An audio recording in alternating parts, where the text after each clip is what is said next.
This is Superior Sports Talk with Reggie Wilson and Luke Inman, part of Locked On Sports Minnesota, and it starts now.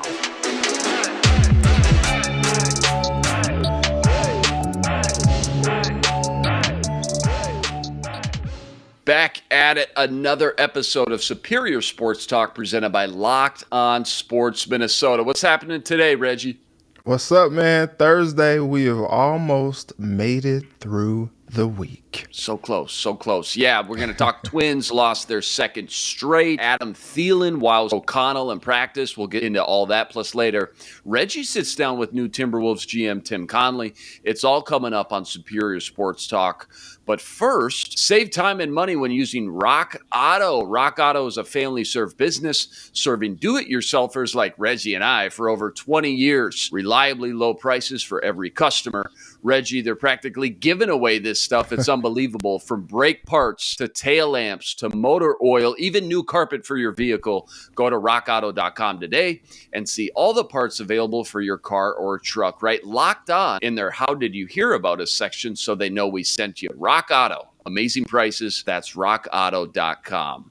All right. Well, I was ready for you to sing the jingle at the end there. That's tomorrow, man. We go with the bang tomorrow. All right. Let's talk about those Twins, shall we?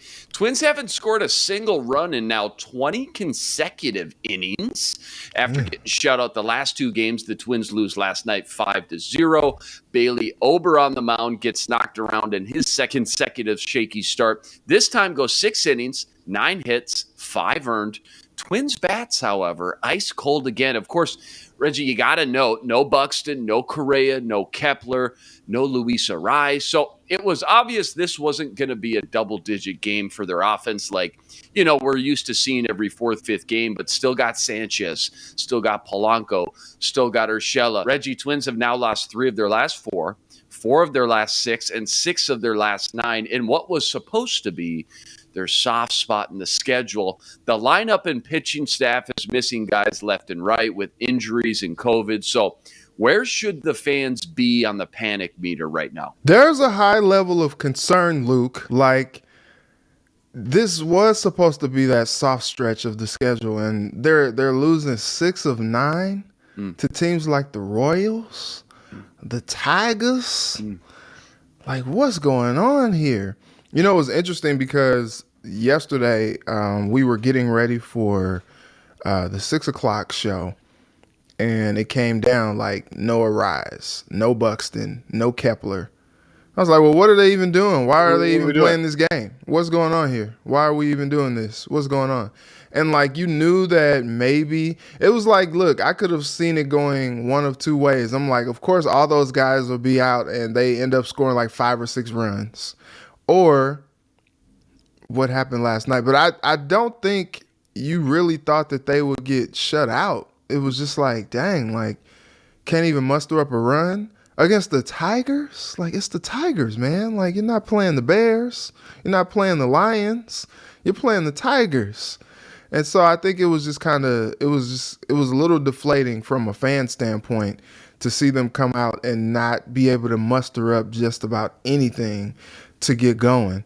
And that's tough, man, because you got this series with the Blue Jays this weekend. The Yankees are in the future. The Rays are in the future. Seattle's in the future. And you're just like, what's going on here? You try to head into some of those series with a little bit of momentum, and maybe the momentum is winning tonight, but it's just like, man, you go against these teams that you're supposed to be beating up on, and you're the one getting beat up on. Yeah, I'm not going to lie to you. I mean, these conversations were a lot more fun when the Twins were winning every day. Everyone's happy, butterflies and rainbows, but Twins have hit a stretch here where some fans were waiting to say, I knew this was maybe too good to be true. They're not this good. Are they really? First place in the AL Central, dead last year. But if it's just a rough patch with all those injuries, failing to get your best 9 guys in the lineup night in and night out, or this is, in fact, the real Twins team we're finally now seeing, remains to be seen. One thing's for sure, though, things will only get tougher, as you mentioned. Schedule gets real coming up with the Blue Jays on the horizon. You just mentioned the other tough guys they're going to start playing. Twins could very well be without their top two pitchers for that Blue Jays series. ESPN released their latest power rankings. Your Minnesota Twins remain in the top 10. They dropped from 9 to the 10 spot this week. Oh, no. The article notes, yeah, I know, the sky is falling, Reggie. The article notes the Twins have lost 3 games as of late after owning an early lead, which points to their struggles in the bullpen that could remain a huge Achilles heel as they get into the heart of the summer and try to make a playoff push. Even still, though, they mention when healthy, the Twins do have a top 10 lineup, top to bottom in the MLB. So I guess, Reggie, your quick thoughts on the Twins' rankings this week. And when it comes down to crunch time here, their chances of making a big move for a stud relief pitcher to plug into the bullpen. I think they should, but I'm wondering, like, who do you give up that you know, it's like you get someone for the interim probably because that's just kind of how these things work out. But then you're giving up someone who is a long-term person for someone else. You know, they keep, okay, ESPN's got to chill, man. This is like the third or fourth article that we've read on these power rankings where they bring up the Taylor Rogers, Chris Paddock trade. Like, give it a rest. I'm sick of it. Give it a rest. It happened already. We can't do anything about it. Chris Paddock is on the shelf with Tommy John now. Taylor Rogers looks like the best closer to ever close, you know, outside of Trevor Hoffman, I guess. I don't know. You know, he's Mariano Rivera all of a sudden. Great name drops. I'm just like, come on, man. Like, what's going on here? And so it's like, look, the guys that they've had fill in, they talked about Emilio Pagan being okay. You know, he has been okay. But you got Duran at the back end of that bullpen. And, you know, yeah, him and Rogers would have formed a great 1-2 punch, 1-2 duo, whatever you want to call it. But, like, they're doing okay in that regard. It's not the closer that they are struggling with. It's the other part of the bullpen. You know, it's guys like Tyler Duffy coming in and giving up 3-4 runs. And Emilio Pagan just being okay, you know, coming over from the trade. And so I think it's tough, man, because the bullpen, with some of the struggles right now, the bullpen seems like the least of their worries at this point. It's like, look, they need to get the bats on track right now.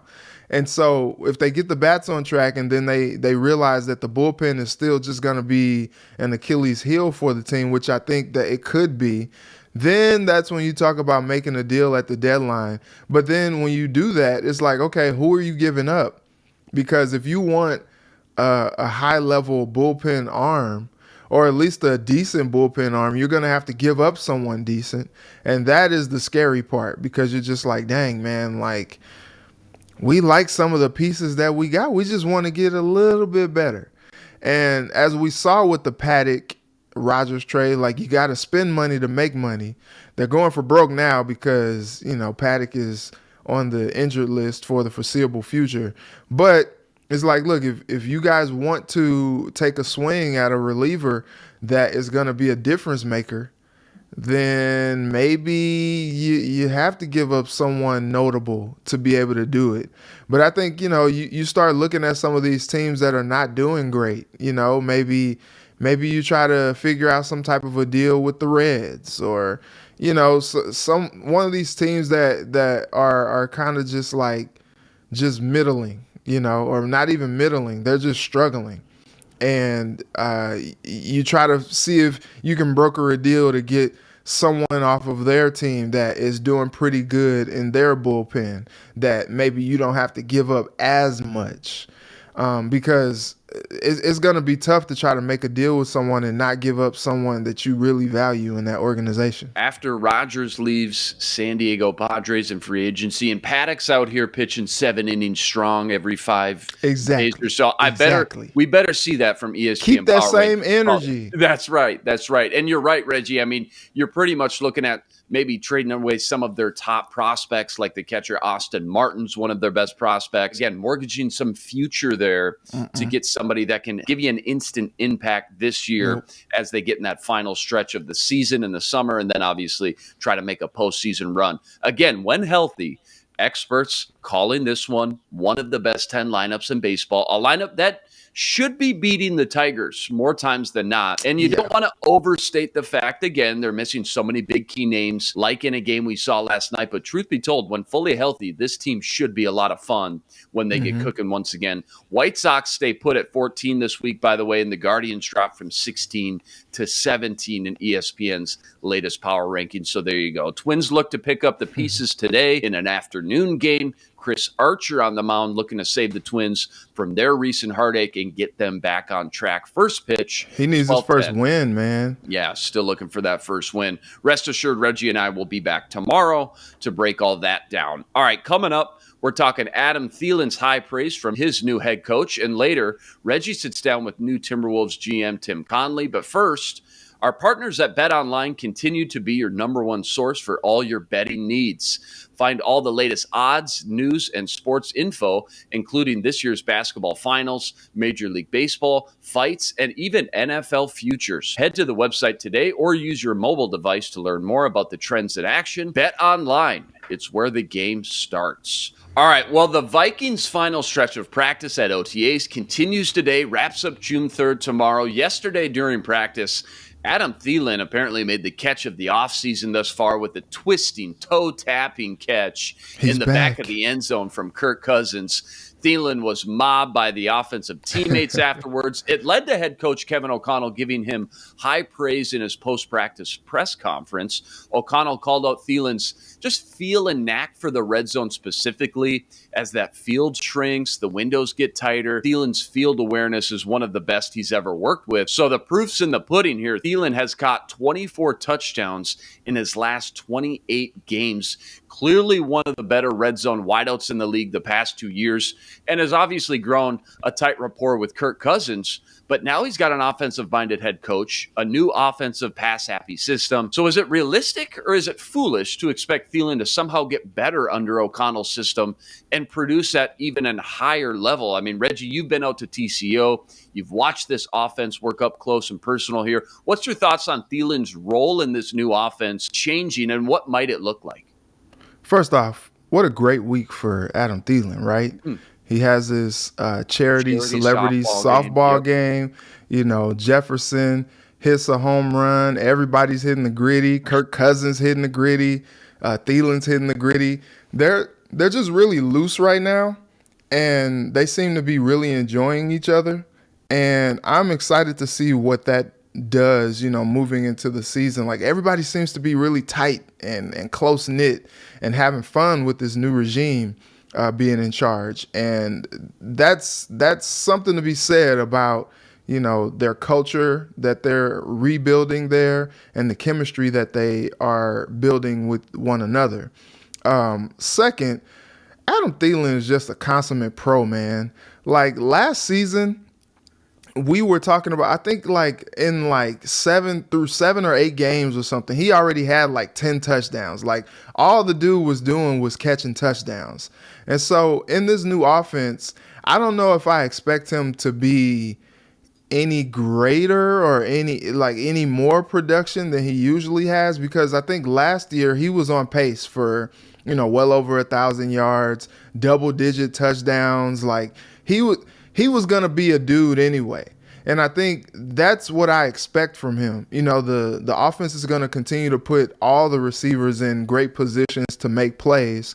And he's a playmaker. Simple as that. You know, if the injury didn't happen last year, he was right up there.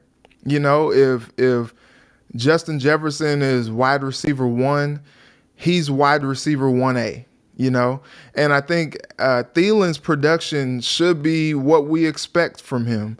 And what is cool to see is him making those plays in OTAs. You know, he's not slowing down. You know, as he continues to age, he's not really, you know, getting, you know, hit by Father Time, you know. But it's interesting because we ran a soundbite from Kevin O'Connell yesterday at 6:00.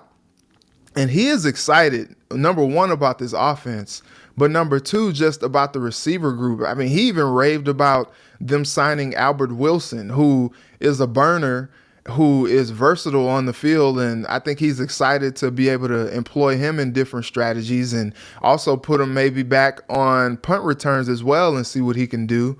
He's a playmaker. He can stretch the field, and, he may be like a home run hitting guy for the offense if he sticks around with the team.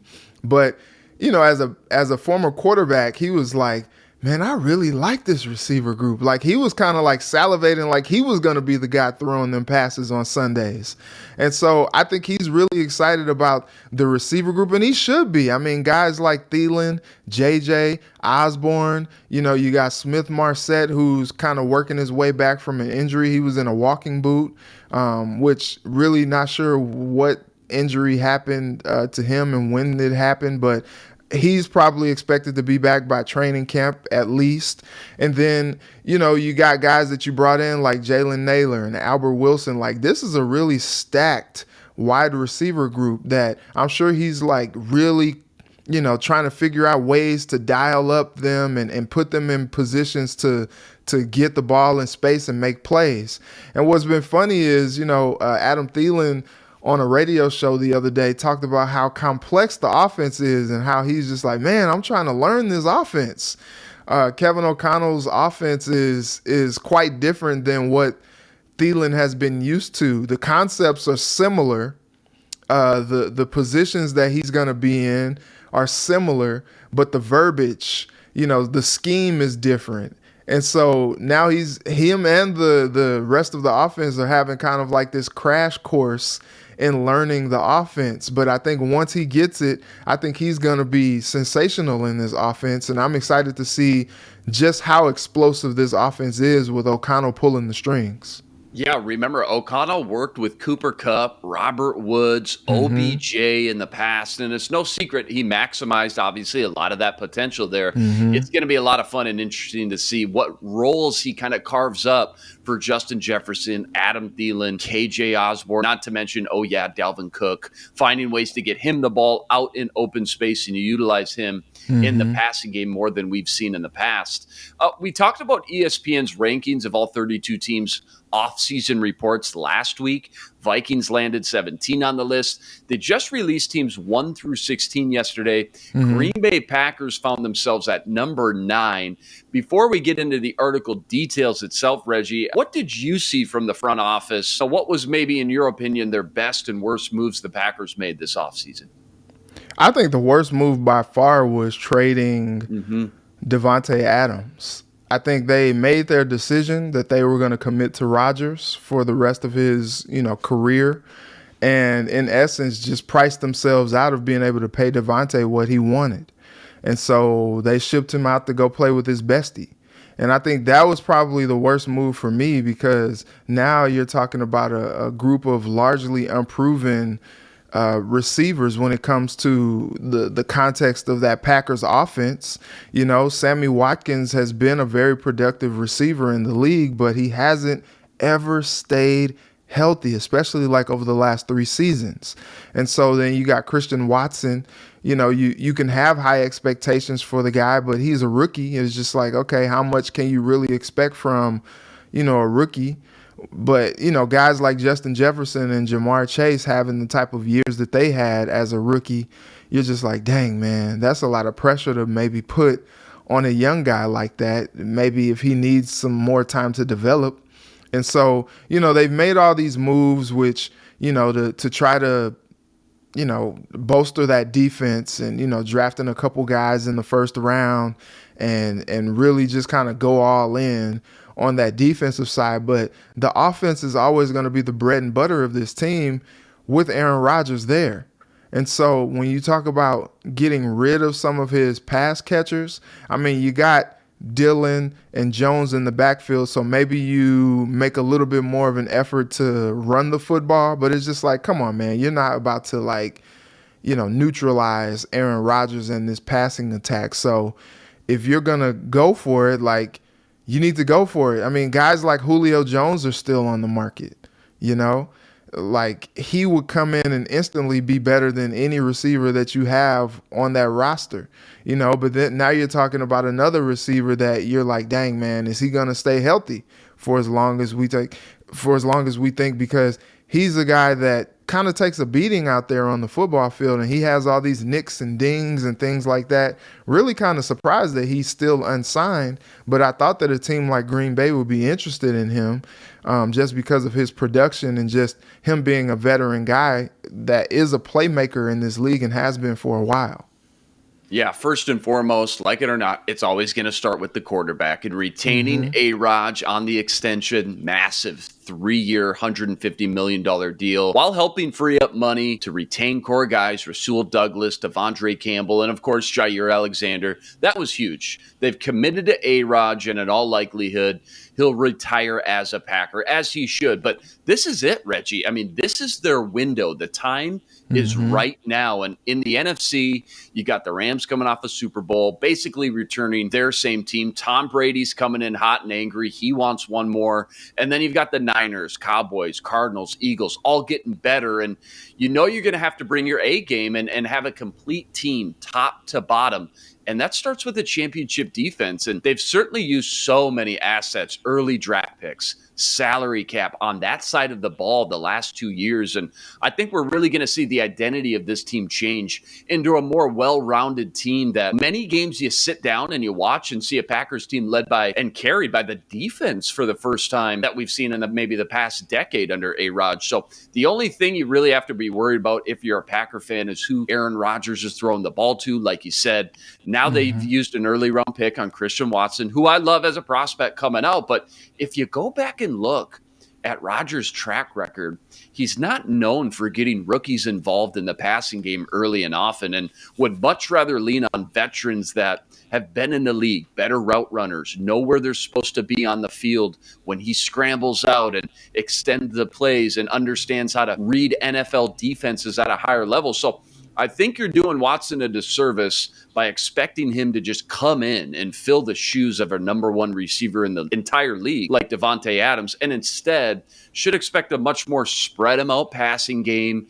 Guys like Sammy Watkins, Randall Cobb, Robert Tonyan, who ended up on the IR but had about 8-9 touchdowns before he got hurt. Go from, force feeding one guy to everyone just pull up a chair at the dinner table and let's pass the ball around. Everybody's going to eat in this offense, but things are going to look a lot different, both offensively and defensively for sure. Reggie, let's fling out some early predictions when looking at the NFC North now. We've studied the offseason. We've studied their drafts. How do you think this division shakes out now that this ESPN 1 through 32 rankings of their off seasons has came out? I'll give the Vikings a chance to be at the top of that division. So when we're looking at 1 and 2, we're basically, a toss-up between the Vikings and the Packers. They are the upper echelon of the division. It's a 2-team division right now, right? Yeah. And then I'll go, funny enough, I'll go Lions, and then I think the Bears will be at the bottom of the division. I really just don't expect much from them. I think the Lions are quietly getting better, but I think the Bears, man, it was my hot take, 2 weeks ago? I think they're going to be picking in the top 5 next year when you look at what they should have done to help their young, budding, trying to progress and develop quarterback in Justin Fields. You used 2 first-round picks on him. They just surrounded him with such little help and talent on that side of the ball. And you got to be careful with that, because when you have a young quarterback like that, you don't want him to develop bad habits because he doesn't have the type of help that he needs. Exactly. Like if he's force feeding it to one of the maybe the only productive guys on the roster, one of the only productive receivers that he can count on, like that's not good, because then when you do get him some help, he's not necessarily gonna understand how to get everybody involved, because he's been so used to having kind of a one-track mind out there. You don't want to stunt a young quarterback's development, and him not having a lot of weapons and things like that. I think that's when you see things like him running for his life and him just trying to do too much, try to make too many things happen. And then that's kind of a recipe for disaster. Hey, guys, we lost Allen Robinson in free agency. We got to go sign, a big name guy. We got to get Justin Fields some help. Any ideas? Byron Pringle. I like it. I love it. Sign him up. Who's been nothing but like a wide receiver 3 or 4. in Kansas City. I don't get it. Okay, the time has come. Our very own Reggie Wilson got to sit down with new Timberwolves president of basketball operations, Tim Connelly, just a short while ago, and had plenty of things to say about leaving his former job and taking on a new challenge here in Minnesota. Let's check that out. That sit down with Reggie and Tim right now. What was behind the decision to get you to come here? You had a really good job over in Denver, really good talent. Jokic just won MVP again. You left that for this. What was so enticing to get you to leave? It was really hard because it was not just the players, the people. I said my boss and mentor, Josh Kroenke, had essentially made my career. Michael Malone's a guy I've known forever. Calvin Both's one of my best friends. So it had to be such a unique opportunity. We've spent a lot of time talking about it as a family. It's always scary when you leave a place that you've had so many good memories, which are so comfortable, but we've never really been driven by comfort. We like a challenge, and it kind of led to this day. What are you most excited about building here? I want to be a team and an organization that's reflective of who I am, hardworking, self-deprecating, don't take yourself too seriously. Obviously on the court, grittiness, play hard, high basketball IQ. I've never been a team that's won a championship, never been in the finals. Through my 26 years, I think I've learned a decent amount about building the right culture, about the right building, about having connectivity, and hopefully, I don't screw up what is already a very positively moving team. Reggie, some great stuff in your sit down with new Wolves president of basketball operations. He's obviously got a great track record and mentioned how tough of a decision it was to leave that and take on a new role here in Minnesota. What was your big takeaways from a sit down, and what did you learn about maybe what he's going to bring to the table here in Minnesota? Well, he said in his introductory press conference that he wanted to push the envelope a little bit, but as you heard at the end of that, he likes what the Timberwolves have built and are building. He likes some of the moves that Sachin Gupta made last season to just kind of steer the ship and stabilize things, after some of the drama, losing Gerson Rosas right at the start of the season. And his big thing was just like, look, man, I'm not trying to screw this up. I want to add to what's going on, not take away from. He was excited about guys like Cat and D'Lo. I know D'Lo's kind of been a little bit of a lightning rod, a little polarizing here lately, and his name has been brought up in a lot of different trade scenarios as well. And as we get closer to the draft, that's when you start to think like, okay, what's going on? You saw Cat posting Instagram pictures yesterday, smiling with Paul George. You're like, wait a minute. What are you guys doing? What's going on here? And so you look at things like that, and you just wonder like what Connelly is going to do as he kind of gets himself set in that Timberwolves front office. And it's interesting because he really had a plush gig over there in Denver. He took over for Ujiri when he went to Toronto, and he got elevated to president of basketball operations with Denver. And he basically just kind of grew up, there as far as like in his front office role. And during his time there, saw the Nuggets draft guys like Jokic, multiple-time MVP now of the league, Jamal Murray, who is a star in the league, Michael Porter Jr., who was a budding star in the league before, the injury problem happened again. And so he's known as a great talent evaluator. And he's known as a guy who really can get the most out of the draft and personnel decisions. And I think you're excited about that. He's excited to work with Chris Finch again. They've had a pass together where they've crossed paths before.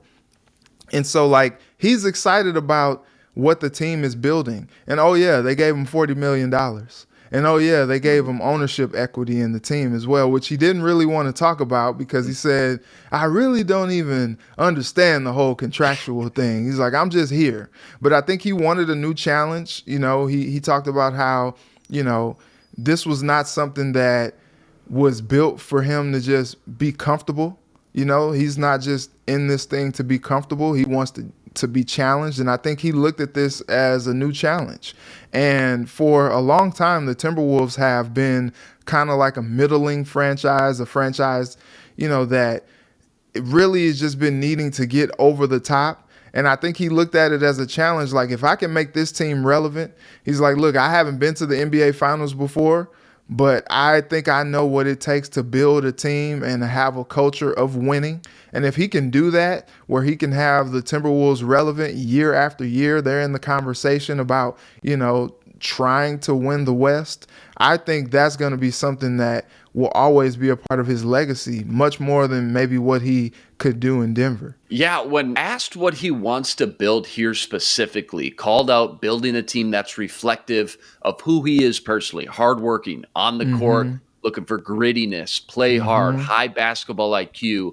So when listening to that, what players specifically, when you look at this roster, do you think really could take another step or shine under this new regime? I know we talked about a little bit Cat and D'Lo, but who else specifically do you think, this could be a really great new opportunity and the fresh start this player needed to take that next step? So I think when you talk about like high IQ and gritty, you think of Patrick Beverley. Yes. And he's not like an up-and-coming guy anymore. Like, he's probably got more years behind him than he does in front of him. Not to say he's just like this old man Rivers or anything, but, like, he's going to be a productive guy for them, and he's going to be that type of presence that they brought him here for. But then you look at the roster and you think about guys like Jaden McDaniels taking a step forward. You think about a guy like Anthony Edwards taking a step forward and really just making this team his. It's like, this is kind of like Cat's team with Anthony Edwards kind of like emerging. But I think what is going to be the case moving forward is like Anthony Edwards is going to be an alpha just as Cat is an alpha. And in 2 years, when they have a decision to make on if they're going to give Cat the Supermax, I think that's where you kind of weigh these things like, okay, what are we doing in the context of having Anthony Edwards and having Cat together? And I think when you look at a guy like Jaden McDaniels hoping to, he's got to find a better, more consistent jump shot. But the guy is all effort, all energy. He makes great decisions and plays when he's out there on the court. You just want to see him continue to grow and develop on the offensive side, because he has like flashes of being a guy that can put it all together and really just kind of be a star in the league. But these are some of the guys that you look at the roster, he has a history with guys like Vanderbilt, with guys like Beasley, who are going to be, great role players for this team moving forward. Guys like Vanderbilt was even starting, several games, down the stretch. But I think when you look at what he's looking for, you start with those guys and then you see what he can bring in as far as the draft and who we can build around moving forward as far as bringing in some key free agents as well. Plenty to be excited about with Tim Connelly coming into Minnesota. We'll keep tabs on all that, all NBA offseason for sure. Remember, NBA drafts coming up just right around the corner. Hopefully some more sit-downs with Reggie on the show over the next few days and weeks on Superior Sports Talk. That was awesome stuff, Reggie. We're back here tomorrow breaking down more Twins, Vikings, NBA and NHL playoffs, and plenty more. Remember to like, rate, review, and subscribe to our YouTube channel and join us every day for another episode covering all the biggest topics in Minnesota sports. He's Reggie Wilson. Follow him on Twitter at Reggie Wilson TV and on KARE 11 every night. I'm Luke Inman on Twitter at Luke_Spinman. Tune in tomorrow to Superior Sports Talk, part of Locked On Sports Minnesota. For Reggie, I'm Luke. Until tomorrow, signing out. Be blessed. Spread love today. This is Superior Sports Talk with Reggie Wilson and Luke Inman, part of Locked On Sports Minnesota.